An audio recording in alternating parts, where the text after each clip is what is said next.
Welcome to episode 9 of season 2 of Matire Gemi, a bi-weekly podcast where we help you learn the Gikoyo culture, history, and heritage in English and in a fun, light-hearted way.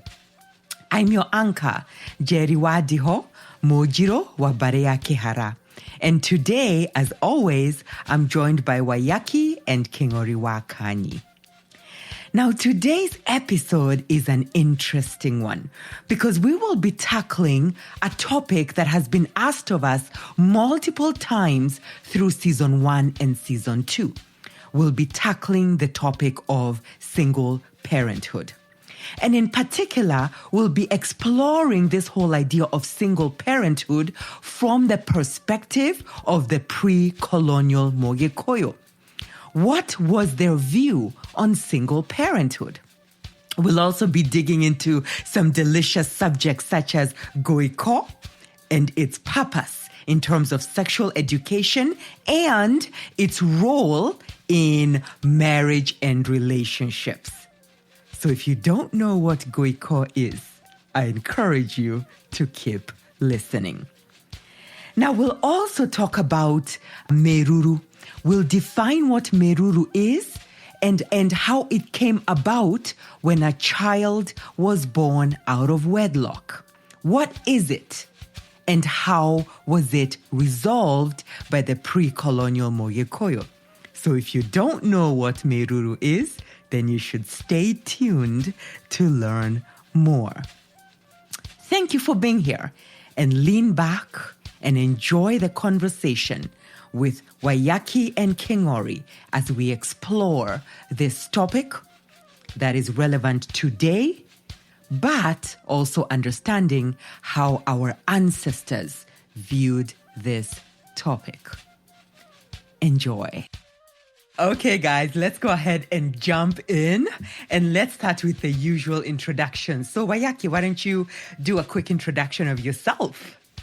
Thanks, Jerry. Njĩtagwo Wayaki wa Gĩcanga, mũcera wa mbare ya Mũturi, marika ma wathani ndĩ wa Mwangi, ngaciarwo nĩ Maina, ndĩ mũihwa na airimũ a mbare ya Mbogo. And yeah, thank you so much for having me. I always love hearing your introduction with, you have this bass, And then I switch to soprano. I never know which Wayaki is showing up. Wow. Kingori, please introduce yourself.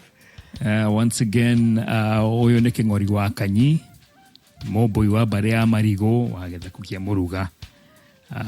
De wa marika mawathani de Mwangi, gaciro ne Maina. I'm glad to be here, Jerry. I love it. Thank you. I'm just curious if you ongeza the bass kidogo to match. Yeah, I had to match. Hey, man, I can't be left behind. Energy. Yes. That's the energy. Wayaki is setting the pace. He's setting the pace. I love it. Yeah. Okay, guys. So today I want to talk about a question, or I want to ask you guys a question in terms of how our society has shifted. I remember when I was growing up, we did not have a lot of single motherhood. And today, we actually have a lot of single motherhood, right? Which is, we're not here to make any comments on that. We feel that single mothers are doing everything they can to be good parents. Single fathers are doing everything that they can to be good parents. So my question for you is this. When we think about the pre-colonial Mogikoyo, was there single motherhood or single parenthood? So, Jerry, such a great question and, a big one for our time. Like you growing up, I never used to see a lot of single mothers. In fact, whenever you came across a family that had a single mother scenario, there was some stigma associated with that. And it's not fair. Single mothers do a lot for their families. They tend to be both, play the roles of both parents and beyond, and they're very strong and capable people. But they don't have to be, right? And that's where we go to looking at our Ogekoyo and looking back and saying, hey, what has changed? Why are we seeing more single mothers? And just to paint a picture, I was looking at some statistics from McGill University. That's the one in Canada, one of those Ivy Leagues, I think. Was that about Kenyans? About Kenya, yeah. Okay. Kenya in particular, they had done a research that stated that 30% of our women were single mothers prior to being married, right? Okay. So there was 30%, and by the age 45, that number had gone up from 30% to 59.5. So essentially 60%. So really 60% of our women by the age 45, whether it's because they never got married or they got divorced or maybe they're widowed, they're ending up being single mothers. It's such a huge number. And 60% says that all of us are affected. You're either from a single parent, single mother home, or your sister is, or your daughter is going to be, or is, and so on and so forth. One, someone, right? As or our you're generation. one, yeah, or you're part of one. Yeah. Exactly, our generation. This is now such a common issue. We are all affected by it, and it's a huge issue because when we look back 100 years, when we pre-colonial times, I would probably put that number at below 1%. Of especially in Mogekoyo society. If you were a single mother back then, it was a big deal. And it was something that the community saw as having been a failure on the community itself for not having put the right systems or not having served you the right way or not having given you the right wisdom to steer you away from it. So there was an entire institution that went into preventing premarital marriages in particular and divorce as well. Yeah. So if I can actually just add to that, which is interesting, is that I remember in one of our episodes, especially episode 8, 9, and 10 of season 1, we really did talk about the male and female relationship, the man and the woman, the roles and the responsibilities back then. But one thing that was continuously underlying that relationship was mutual respect, right? Mutual respect for each other and each other's contributions, right? So I can really understand how that and our culture, like you're saying, really resulted in less than a 1% single parenthood. So, but what back then, so maybe this is a question for you, Wayaki, back then, what actually caused single motherhood to happen? Or parenthood, I should say parenthood. Oh, single parenthood, yeah. That's a very broad question. But, it's sort of obvious, it was premarital sex. I guess that's a very easy answer to the question. But, let's delve deeper into why it happened, or the view of the Mogikoyo on, marriage, which we've talked about. We had a few episodes about marriage. We've modeled our relationships, our marriage relationships on the relationship of Gikoyo and Mobi, and how they formed their family unit, how they got their 9 daughters, and how their daughters got their husbands. And, we've also talked about what is the Mogikoyo's kind of highest purpose, which is ire and ireri. We've talked about those in previous episodes. So childbirth or the act of sex or sexual education was viewed as a very high calling. It wasn't so the morality, because now we're going to get into the morality aspect or discuss what was the morality or the sexual morality of the Mogikoyo, of the pre-colonial Mogikoyo. They viewed sex as very sacred. They viewed it as, and when I say they, we are Gikoyo and we should view it as, but speaking about the pre-colonial Mogikoyo, they viewed sex as the act of creation, right? So So sexual education was very important to teach not just adults, because if you think about how, we are all in a similar age set, so to speak. How did we learn about sex in high school or college? We learned it through various things: TV, talking to our friends, listening to it on music. We never had sexual education taught at home.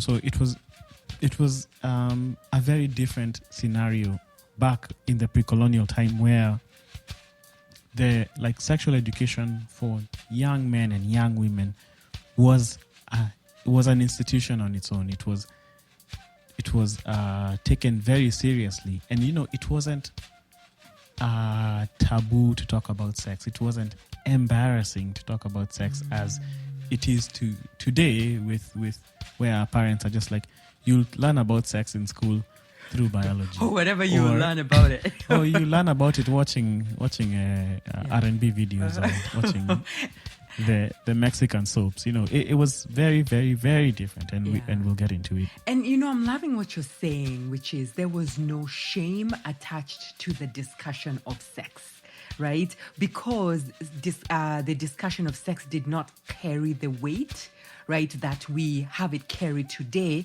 primarily as a result of religion, right? I love that we had so much sexual education that you guys will reflect on later. But I also want to add this thing, which was fascinating, because it was about 2 episodes ago when we were talking about Rorashio, and the fact that when there was a child born out of wedlock, there were consequences to both the man and the woman. Right? So that's how our culture really handled it in a really balanced way, which I think is very beautiful of our culture. So maybe I really want to ask this question, right? So because a lot of times we've gotten a lot of questions from our audience in terms of marriage. And we got questions around what happened when a single mom wanted to get married. So can I just throw that in? What happened back then? Well, I think we need to continue to unpack a little bit, if we could, around what it was to be, first of all, a single mother, right? Before you get to the point where you want to get married. And to be able to understand, how the Mogekuyo thought about single parenthood or single motherhood in particular. And by the way, single parenthood, where a man is the one taking care of the children, would have been extremely rare. Unless we're talking about a widower. But as far as premarital sex is concerned, this was almost always, and I can say 100% of the cases would have been the burden of this young lady to take care of that child. But to prevent that burden from falling on this young lady, we used to have an institution called Goeko. And today, Goeko is actually a dirty word. People. Is it? You say, in among the Agekoyo, you say Goeko, and people think sex in general. But it doesn't mean that. Goeko was actually an institution, or that we can say was really, if there's a word that can carry the meaning, it would be maybe sex play. If you're talking about what is happening, or foreplay. And so this is where, young man and young woman, after having gone through initiation into becoming men, they had this period of time, several years. For young men, it was longer. It was maybe 9 years. For young women, could be anywhere from 3 to 4 to 6 years, where they were in the field of singlehood, and they were playing the field, they were meeting, they were hanging out, they were dancing, and yes, they had this foreplay that they used to do. And if I can just mention a little bit about it, we're talking about something that is very well sanctioned. Both parties would have learnt a lot about it during circumcision and the days that followed, and they would continue to be given kerera around it. It was so important that even the young men had to first give. There are some goats we call borishia, that were given to Nyarome. so that when the young man was going to get circumcised, and even after Shiamato, thank you very much. Shiamato Shiahayagwa Nyarume. They were given to the Nyarume. Nyarume is the maternal uncle. And one of those goats, I think there were 6 of them. One of them was called Boria Nyodo.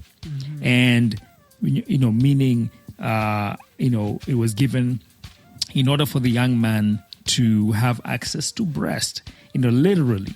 And so what this was the thing that once that goat was given, they would be given the kerera, the wisdom, the knowledge on how to control themselves and how to engage with young women in a way that was mutually beneficial. And so what is this mutual benefit? It really was a situation where young men and young women would date. They would go to the young lady's home, right? And they would spend time together where the young man would strip naked and the young lady would strip to the waist and convert her garments, all 3 pieces of them, into a form of a chastity belt.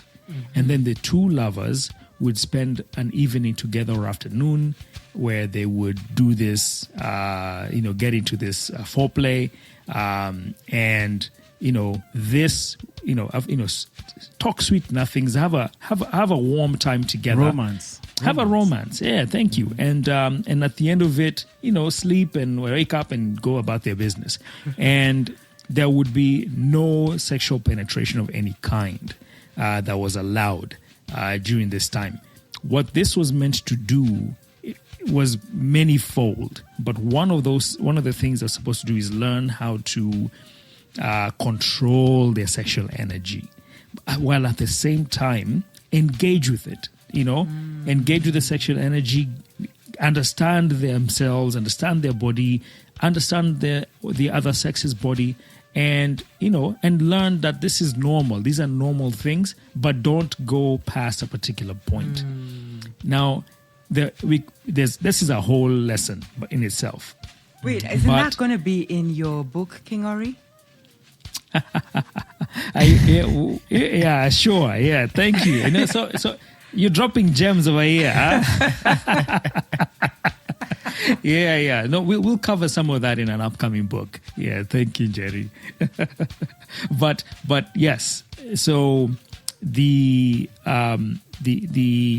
institution was very, very powerful in that it allowed for people to engage and learn, and there was a lot of training and mentorship that went into this play before they got to this point where they were engaging with one another. This was a very, very joyful and playful time for these people. But it wasn't without consequence if you failed to abide by it. And this is where now we need to talk about it. If and when a young man made the mistake of pressuring a young lady to get to the point where they both failed their vows. By there were vows around this issue, right? And they went past the point and they had this intercourse. Child or no child, there were consequences, even if they did not have a child. If a young lady were to go tell their aunt or her friends or someone else that, hey, that young man pressured me and this is what happened, it was such a big deal. Such a big deal that the young man, remember we're talking about Jama, which is the council of young men. The young man would be called by their Jama if they were found out. They would be put, they would be even sometimes kicked out of the Jama, cast aside. If young women knew that you had done this to one other young lady, they would stop dating you. You would never find someone in that community who would agree to be married to you because you had now been known and outed as someone who was without discipline. So it was such a big deal. I can't even understate how big of a deal it was. And the consequences for the young men were very, very high. If the young lady got pregnant, then they even doubled, right? Because once you've been found out that you're the father of this child, then there would be a huge case for you to answer. Elders would sit you down. There would be fines to pay. There would be all manner of things happen. And really, you would have a bad name in the community as a young man. But of course, we cannot, understate the impact to the young lady as well, especially when there was when there was a child being born out of this scenario. It was a very painful period for this young lady. They now had been known as not being one that valued their chastity. They had, their name had been spoiled in the community. It was not all lost for both the young man and the young lady, but they had some stigma here to first overcome, and then they can move on with their lives. But the burden now would be left mainly with the young lady, even if the fines had been paid. And there were hefty fines. There would be plenty of goats that were being paid by this young man if the young man decided that they did not want to get married. Mm-hmm. But if they both wanted to get married, then this would kind of be a quick repair to the situation after the child had been born. So let's assume they don't get married. Now we have a single mother, and the young man has gone their way, being shamed. And now we have a single mother in the situation. I guess this is what your question comes in. The single mother wants to get married, then what? And maybe, Oyaki, if you don't mind, you can talk about that a little bit. Let me pause the podcast here and say something. So this institution of Gweko was a very serious stage in a young man and a young woman's life. It wasn't ever taught to children. I'll say that again. It was never taught to children. So the Mogekoyo would live in nature and live in harmony with nature and would observe nature and would observe bodily changes that were happening to their children and use that natural wisdom and that natural observation to know when to expand their children's consciousness, when to teach them higher things, or when to give them higher learning. It's different with the West, where you see children being taught about sex at a very young age. That was not the way of the Mogekoyo. The Mogekoyo never wanted to rob their children of the childhood innocence. The joy of being a child, the joy of playing, and the joy of wonder and curiosity. I just wanted to make that clear before we continue with the podcast. Now, back to the podcast. Yeah, I'll go back and say one thing. So the Gweko used to happen in the Nyoba. Right. The Nyoba. It used to happen in the Kerere. Yeah, I remember, Jerry, we talked about the structure of the woman's of the Nyoba, the woman's house. So, her bed is at the end and the Kerere is on the right. And so even if this young man would come and spend the night, so the mother can actually literally hear what's happening, but it's sanctioned, right?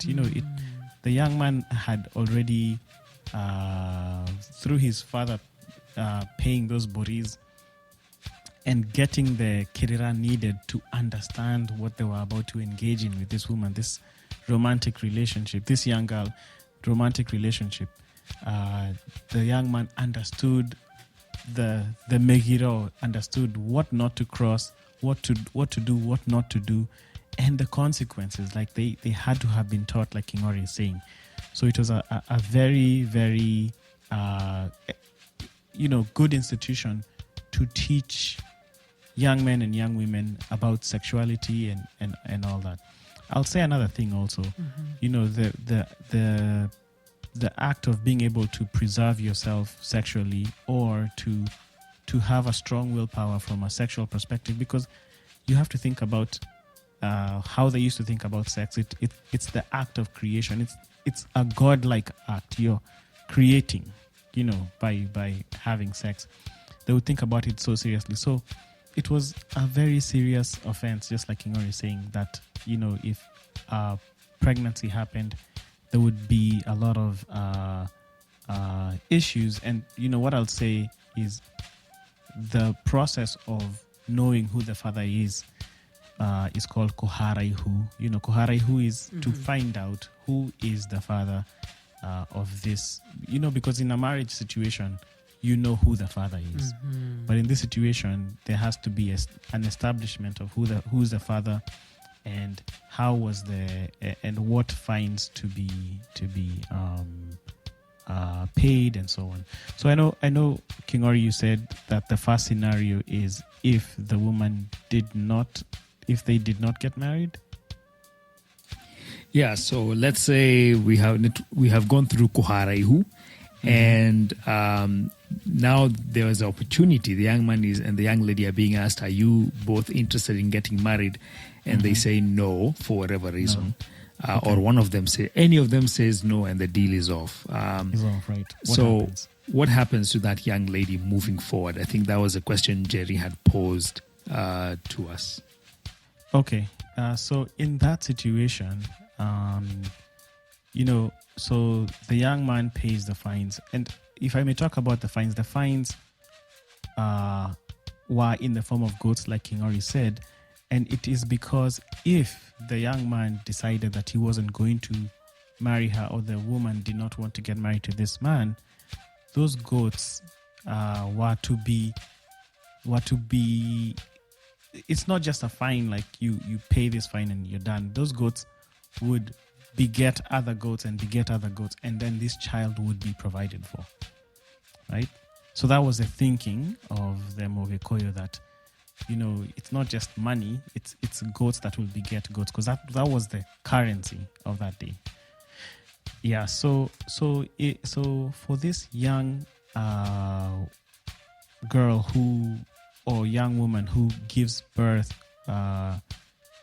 in this situation, it's viewed that, or the Mogekoyo's view back then was that if she gave birth in the nyoba, it would be having sex in the nyoba, and this is not her nyoba, this is her mother's house, is really making a mockery of her mother's altar, which we call our Kegogo nights, which we talked about the nyoba and its importance, because it's where even the name nyoba is like the etymology of the word is create, kooba, so it's the place where creation happens, creation in terms of life, right? So it's really viewed as sacred, and so doing something that is forbidden in a sacred place makes it I guess dirty, or is that what unsacred. Meruru is?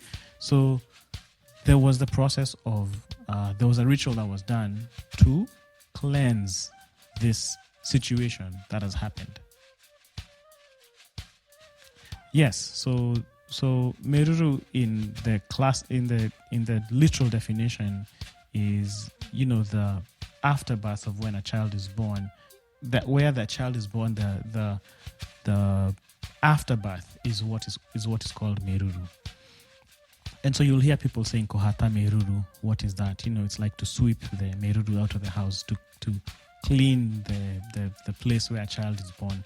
And this Meruru discussion has, a very in-depth kirera on when a child is born, what happens. There's a huge, huge, huge area of knowledge on how the Mogekoyo took birth very seriously, and the rituals around childbearing and giving birth. And that's the reason that the man of the house would want to preserve the holiness or the sacredness of the sacredness of the integrity of his wife's nyoba, because that's a sacred place.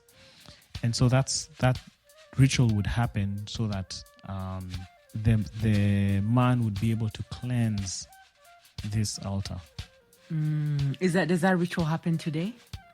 Yes, it's still happening today, and that's the reason. That's the reason for when you hear about Meruru.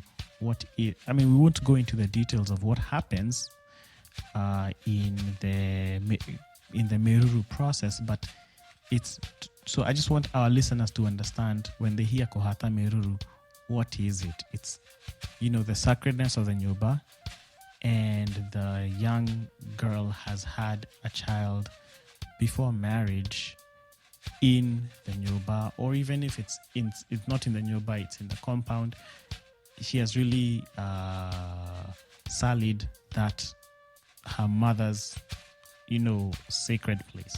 Yeah, and just to disambiguate a little bit, we're talking about not the dirt alone, not this waste. That one was swept after 8 days of anyone giving birth anyway. So we're talking about a spiritual situation.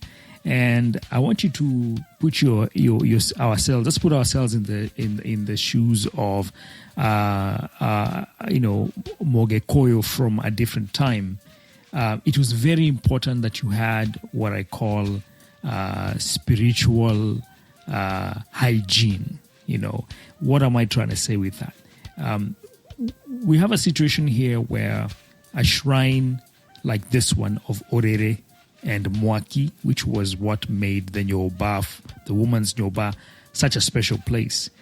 This is a place where only she is supposed to be giving birth. And when her child gives birth in the same house, there is a connotation here, or there's some kind of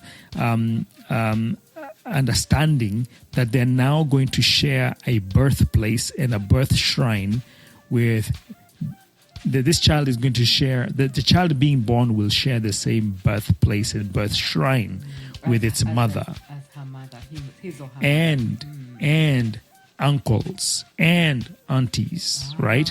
So there, it concerns the whole family, and it is in Kikuyu we say nedahu. It has brought in something that is not clean. Let's just put it that way, for lack of better vocabulary in English. It has desecrated in a way, not in a very terrible manner, but it has brought in a question mark. Like it's all, and even for the father of this young lady who's giving birth, this is not a good thing that the same place where his wife is giving birth, now his daughter is giving birth. It's almost like he's responsible for that pregnancy. There's in the spirit, there's such kinds of connotations that are not very clean. So, think about it as a spiritual hygiene issue that needs to be resolved at some point. So it's not a matter of sweeping. You can sweep, it'll be clean. But the issue is that in the spirit, something has been left hanging and it needs to be resolved. And so the question now would beg is, how did they do it? Who would do it? Why? When? And so on. It's a huge kerera, but just to mention it just to give a little bit of a scenario around it. For the most part, if this young lady later decided or met a suitor who they wanted to get married and wanted to move forward and would adopt this child, which was very typical in the Ogekoyo society. If you had a single mother, most of them ended up getting married. Then this young man who is coming to marry her would take up the responsibility of being the one to take those meruru, to sweep meruru. That's what we call kohata meruru. So what would happen is a young man, once we have started going through the process of rorashio, one of the things that they would be told is that, our daughter had a child. Of course, you probably already know that. And one of the things you're going to have to do is kohata meruru. And when the time came to do that, usually they would offer a dorome, a male, a ram, right, which had been set aside for these kinds of, these kinds of ceremonies. And that is what would be given as sacrifice at the home of this lady. And what would happen by giving that sacrifice is that once he marries this young lady, it would be seen as if he moved those meruru. He moved that afterbirth now to the new house that he's going to be having built for his new wife, right?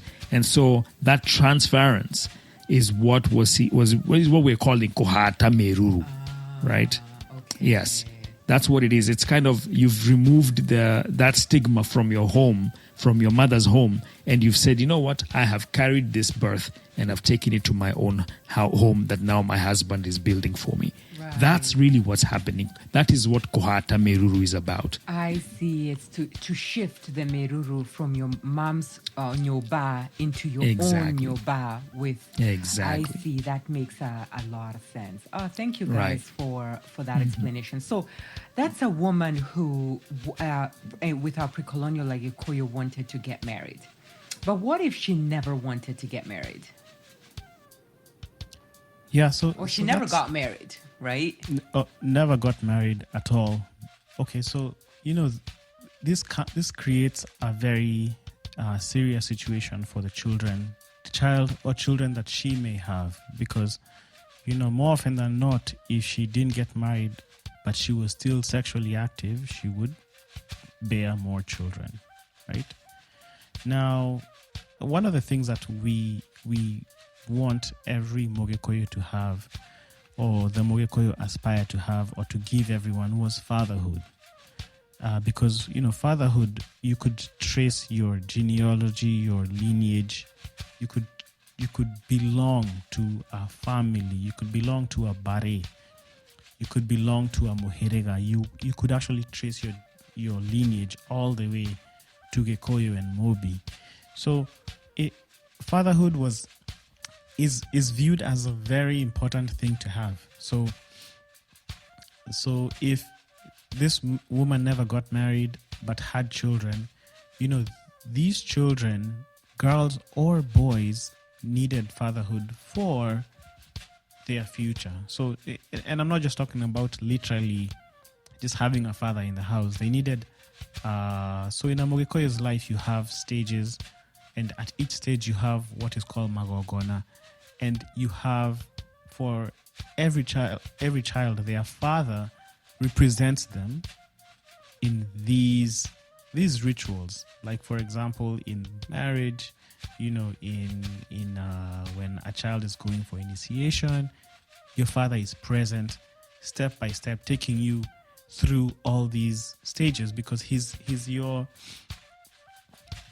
what the Mogekoyo says is he's like your representative of God on earth. He's your kegodo. Kegodo is like the priest of the house, right? And so if a child lacked fatherhood, they kind of lacked someone who would take them through these processes, right? So this responsibility would be taken on by the woman's brother. What King Ori mentioned earlier as Nyarume. It would be the responsibility of the brother of the woman to take on the fatherhood role. I mean, he wouldn't be literally the father, but he would take on the responsibility of giving these children fatherhood, representing them through all their magogonas in their life. But now for the question comes about this woman, what's her situation? Back in the day, we never used to have inheritance for women. Now, in Kenya, but it is by law now women can inherit. So what used to happen back then? So with that situation, the woman would, what is called, when she realizes that maybe she's past her childbearing years and she's not going to get married, or she has no prospects, she would go and ask for a blessing, which is called kohoya kirathimo, literally meaning to ask for a blessing from her parents. And this process of asking for a blessing, had its own process and methodology of happening, which it would now create the avenues, or it would open the spiritual gate, so to speak, for her children to be able to have their ceremonies. Because the questions that we've received, an example would be, I am a child of a single mother, and I want to get married, and I'm a girl, for example. I want to get married. Who is going to receive my rorashio? And my mother was never married, right? So with the process of kohoya kirathimo, the woman would become, so to speak, like a son of that of her family, of her father, so to speak. Yeah, she would take on the role back then, because a lot of everything had roles of a man, right? And in order to enable all this to happen for her daughters or her children, so in order to do that, she then was, for lack of a better term, baptized into that kind of a role, right? So to speak, yes. But remember, the reason it's happening is so that, one, her brother gets that spiritual role of fatherhood for the children, and then two, she's able to be provided for by her family. She may get to live on the land, and her sons now can be able to inherit, because then through the process of rebirth, they would be born into the mohiriga of the family, because you realize that they belonged to the paternal lineage, but then the biological father is not present, right? So a lot went on into giving these children fatherhood, which was very important. So Kinyori, I don't know if you want to add more onto this topic. Yeah. I wanted to add a point that would make it a bit clear. When we were talking about the young man who was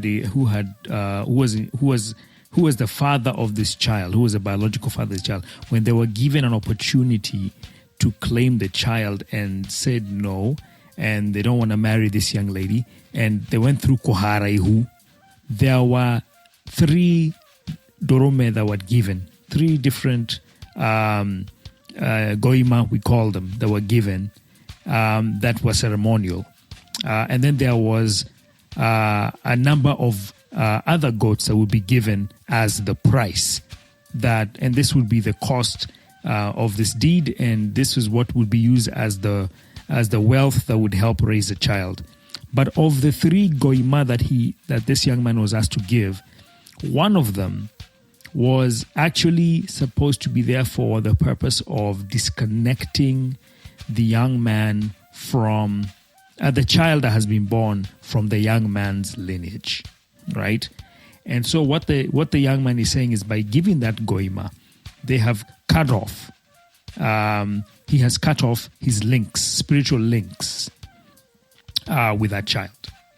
Now, it's not a done deal after that. But what happens now is it gives the father, it gives the uncle, the maternal uncle, some responsibilities over that child immediately, right? And it is not until later that now we're getting to this point where where our single mother now is saying, I'm not going to ever get married, and I want my father to bless me, right? And this term it has 2 names in Ogekoyo. It's the same when you hear someone say kohaoya kirathimo for a lady, or gotueka kehe kia moshi, right? So to be deemed a boy versus to get a blessing from the father. It is one and the same ceremony. And what is going to happen here is it is going to give this young lady those boy responsibilities and privileges, and allow them to be able to do several things. One of those things is inherit the father's land, which usually wouldn't happen for a woman, because they were expected to go and be part of the land that the husband would have inherited from their father. But in this case, because she's not going to get married, she would now be able to inherit her father's land. The second thing that she would have access to is to be able to be someone who is stepping in the place of their children and be able to even be part of their ratio moving forward. Meaning, if they have a daughter that is going to be married, then it can happen, and there will be a linkage. Remember, we keep saying that a young lady's ratio had to be similar to their mother's. So now in this case, we're looking at a situation where the single mother never got married. So how does your daughter, in turn, get married, and what is that daughter going to be ratioed for? Yet you yourself, you were never ratio, or you never got the ratio. This is what this is coming to heal. That's that second part. Where you're saying, okay, we have to do some things, right, that will allow that, will heal that gap. If I remember, if you don't mind me asking, because if I remember, a father can only request the same amount of ratio as he delivered on his wife. Precisely. So if ratio was not delivered on the single mom, then there is no number, right? So they have to heal this. And how they used to go about it is what we're calling kuhoya kiradimo, to go ask for the blessing. And it used to be, remember, we said in ratio there are many pieces. There is runo or burishia mirogo, which is the 100, goats, 99 plus 1 goats, right? And then there is what we used to call muatena harika, which is kohada ivege. And then we have maha or idoshia moherega, which is many other things that included the rohiorajora, the sword, the ropes, all this. We had a long list of things. Nyogo, nowadays it's safurias. You'll see fine china being thrown into a list. All those things were called maha, and there were many. And after all that, there were these 5 dorome, these 5 goima that were called goima shiamoherega. All of that was part of maha. And then after that, you have gurario, right? So of all these things, when this young lady is going to ask for a blessing, they're not going to take muatena harika because no one is speaking for her. But they have to take something. They're not going to take their 100 goats because then she's not really being rasheriod. And she cannot rashia for herself. That's why we say she's going to get keradimo, she's going to get blessings, and she's not going to rashia for herself. And so the things that she has to bring are these things called maha. All these things called maha, with exceptions of a few items, most of them she's going to bring to her father. All these are and to her mother, right?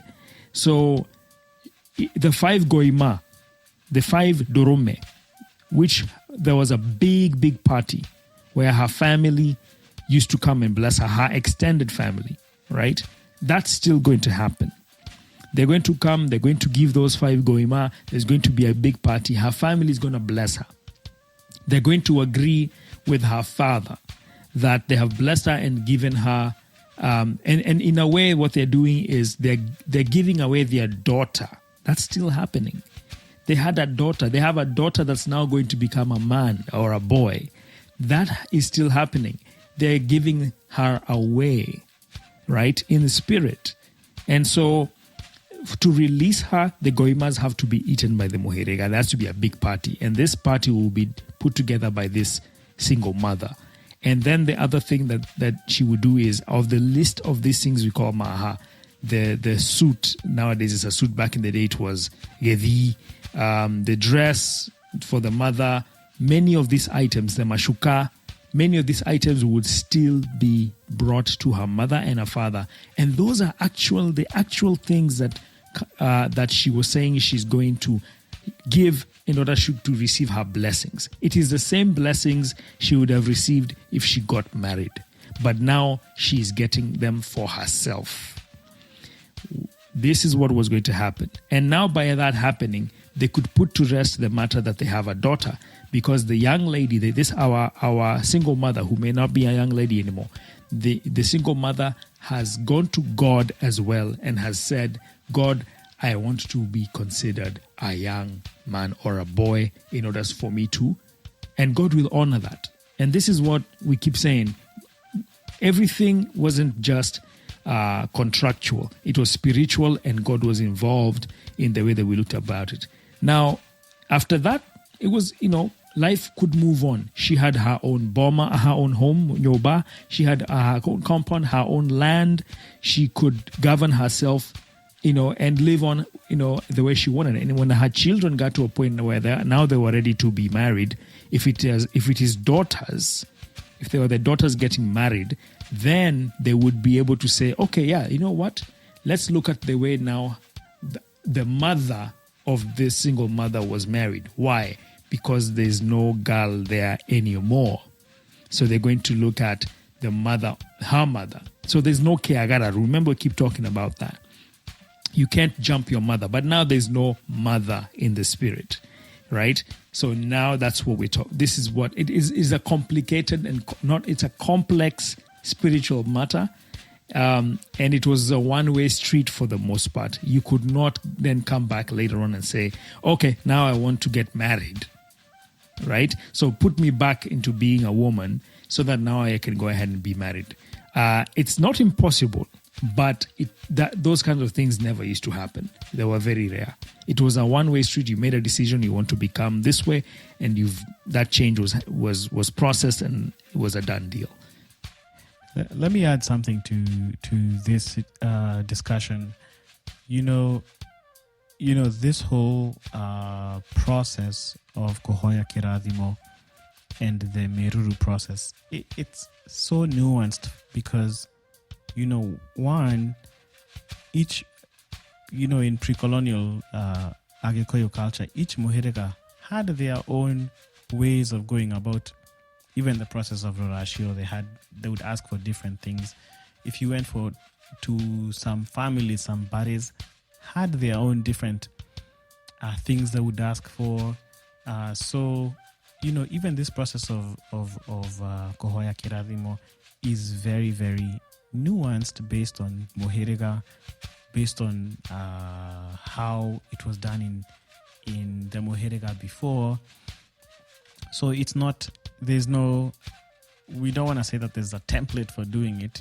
We're just kind of talking about the philosophy of it so you can understand the reason that the woman is Kohoya Kiradimo is because her children, need this blessing and they need to have fatherhood. And they also need, when they grow up, for them to have sort of a clean slate to operate from.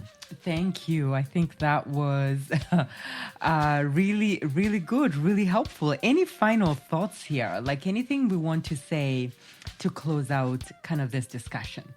Yeah, I do want to say that this is not, just like Oyeki said, this is not a simple issue. We kind of we dug into an area that is not mainstream.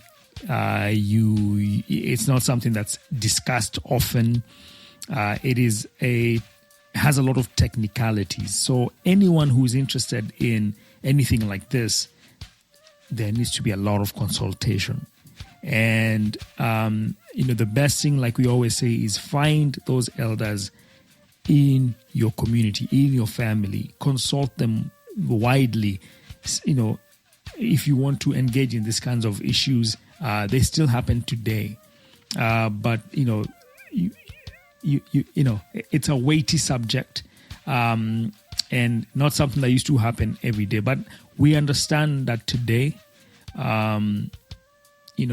being where we are as a community, having those kinds of numbers that we have of single parents, that some of these things can be seen by some parties as resolutions or that can be helpful.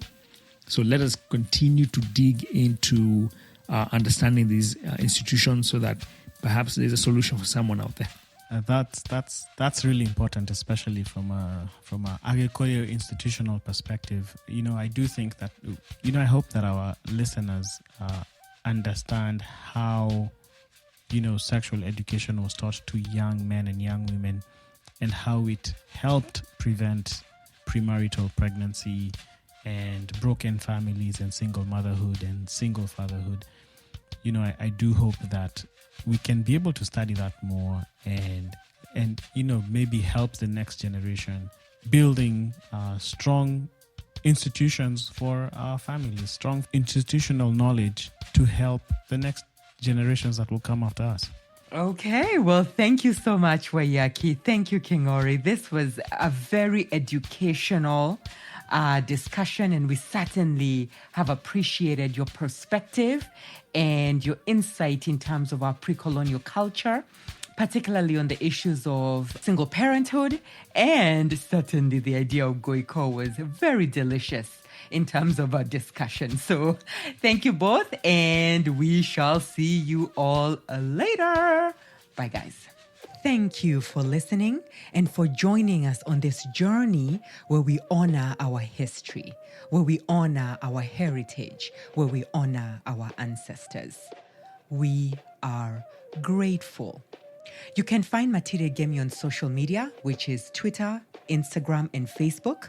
And you can also find us on Clubhouse, where we will occasionally host some live discussions following some of our episodes.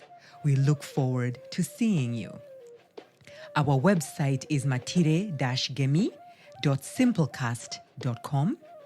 Our email is matire.gemi@gmail.com. And this podcast is hosted, produced, and contributed to by Wayaki Gishanga, Kingori Kanyi, and Jerry Diho. Thank you, and please share this widely.